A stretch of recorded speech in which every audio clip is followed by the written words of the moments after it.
Film ini bermula di tengah gurun pasir yang sangat panas. Terlihat dua orang tentara bernama Mike dan Tommy yang bertugas sebagai seorang sniper sedang mengamati keadaan di sekitar sana sambil membahas tentang misi rahasia yang sudah mereka jalankan selama 3 bulan terakhir ini.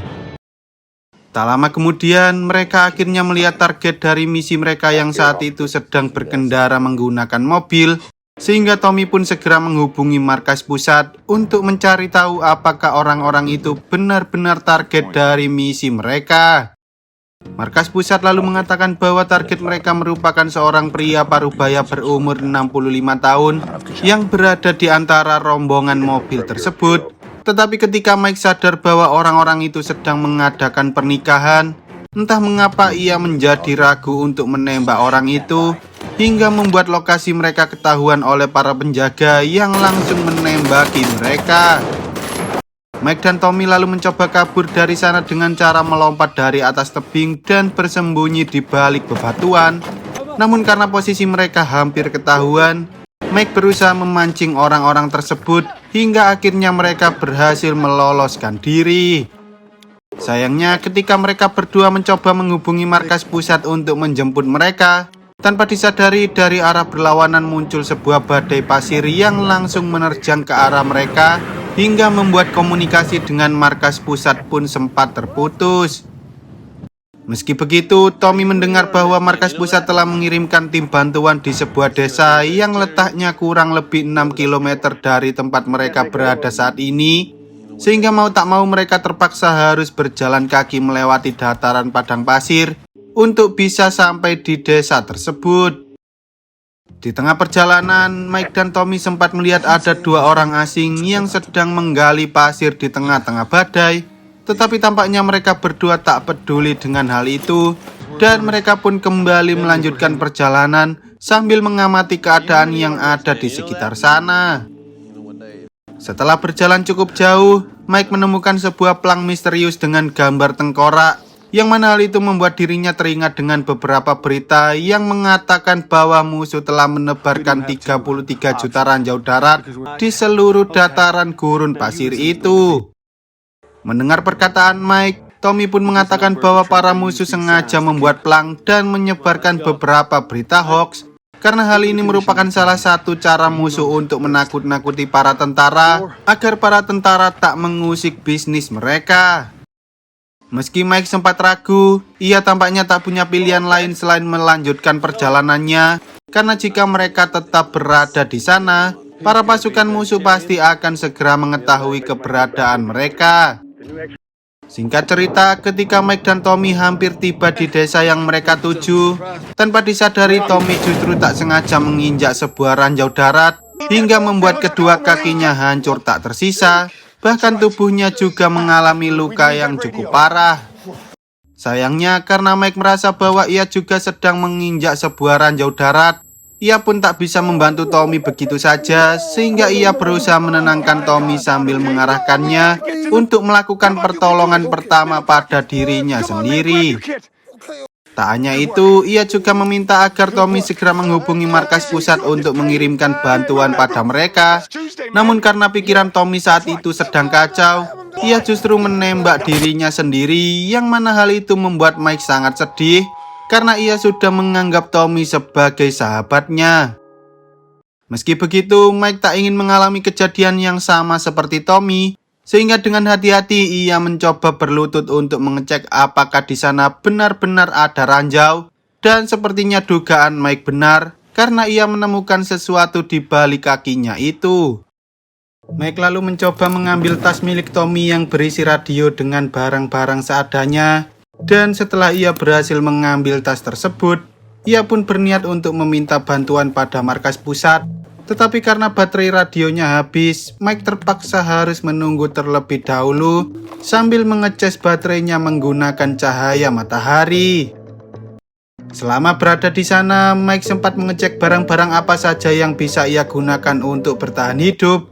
Dan ketika baterainya sudah terisi penuh, ia pun mencoba menghubungi markas pusat hingga akhirnya ia berhasil berkomunikasi serta memberikan informasi terkait keadaannya yang saat ini sedang terjebak di tengah-tengah ladang ranjau. Sayangnya, karena alat GPS Mike rusak, ia tak bisa memberikan lokasi keberadaannya dengan akurat, dan karena pasukan musuh sedang bergerak di sekitar sana, markas pusat pun mengatakan bahwa mereka bisa mengirimkan bantuan kurang lebih 52 jam dari sekarang, yang mana hal itu menandakan bahwa Mike harus menunggu selama 2 hari terlebih dahulu hingga bantuan dari markas pusat tiba. Mendengar hal itu, Mike tak punya pilihan lain selain harus bertahan hidup di tengah padang pasir yang sangat panas tersebut. Tetapi tampaknya keberuntungan tidak berpihak pada Mike, karena tak lama kemudian muncul sebuah badai pasir yang mengarah ke sana, sehingga Mike harus bertahan dari badai pasir sambil menahan tubuhnya dengan sekuat tenaga, agar ia tak memicu ledakan dari ranjau yang ada di bawah kakinya.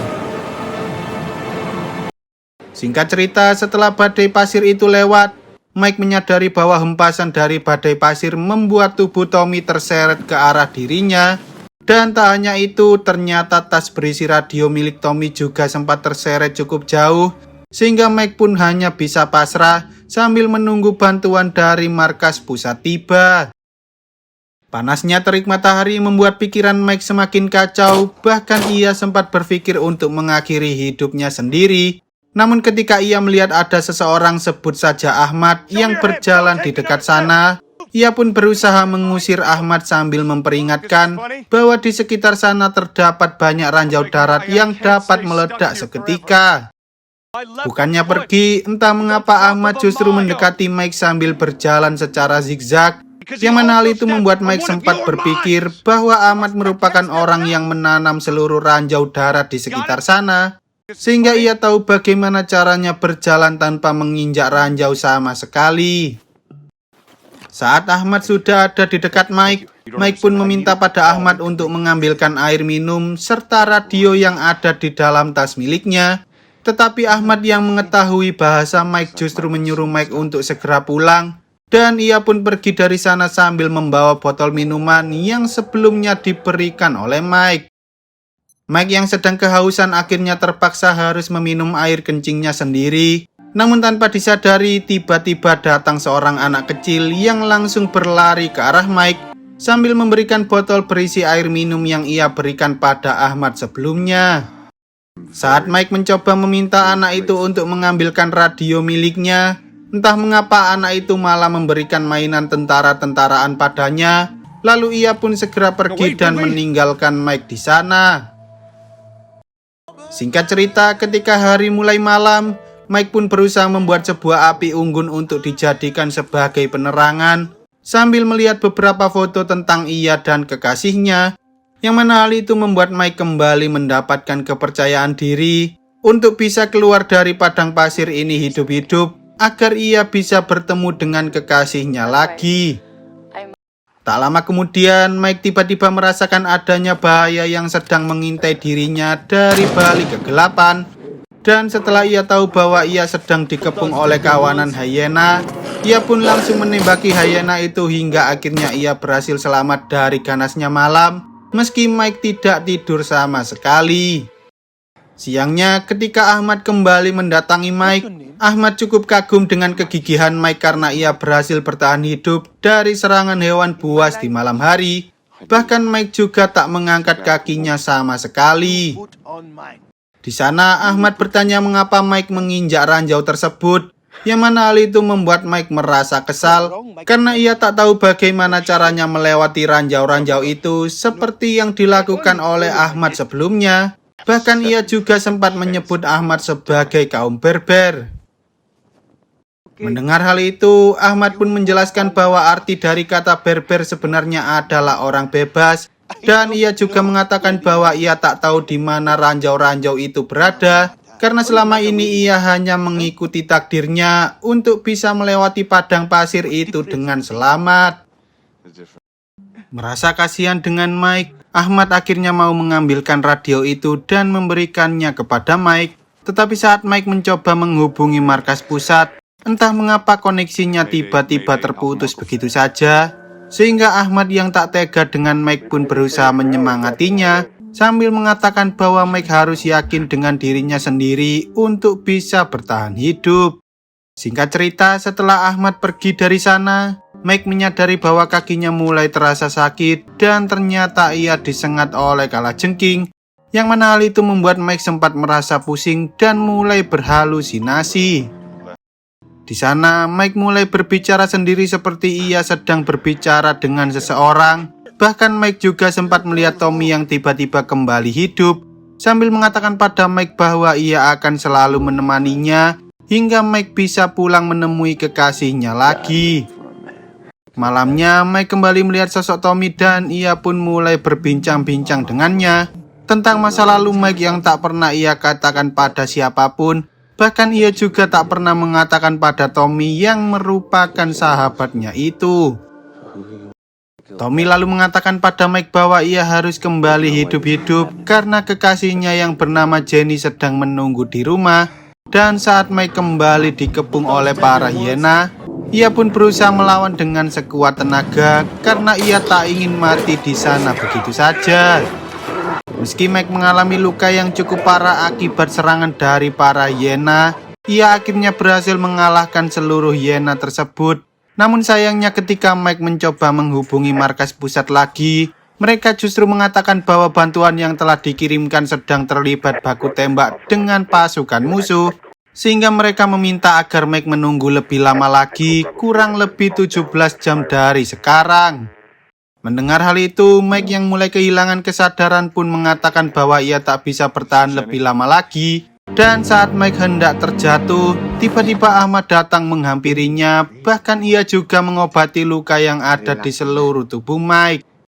Di sana, Ahmad menceritakan pada Mike bahwa dulu ia juga pernah mengalami hal yang sama seperti Mike, yaitu terkena ranjau darat, hingga membuat salah satu kakinya hancur dan ia pun mengganti kaki itu dengan kaki palsu yang terbuat dari kayu.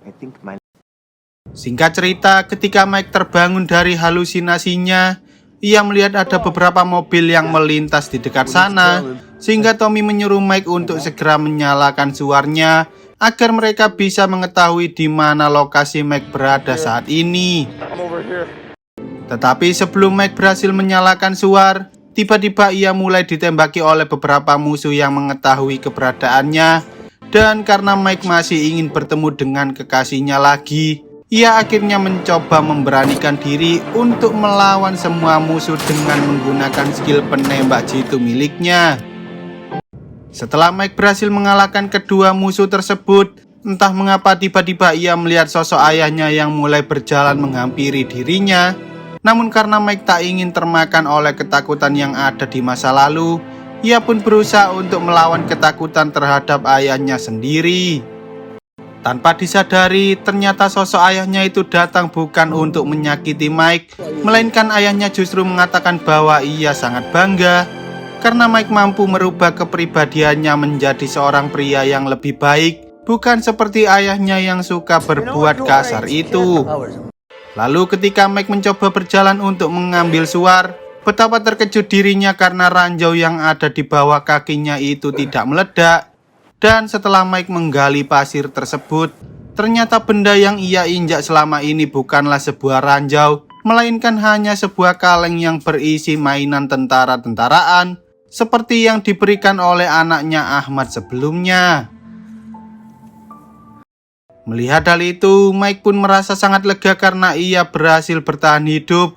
Tetapi di sisi lain ia juga merasa sangat sedih, karena sejak awal jika ia mau memberanikan dirinya, ia pasti bisa menyelamatkan nyawa sahabatnya si Tommy dengan cara membawanya ke desa terdekat. Beberapa bulan kemudian, setelah Mike berhasil menyelesaikan misi dan kembali ke negara asalnya, ia pun tak ingin menyia-nyiakan waktu lagi dengan langsung melamar kekasihnya itu. Lalu film pun tamat.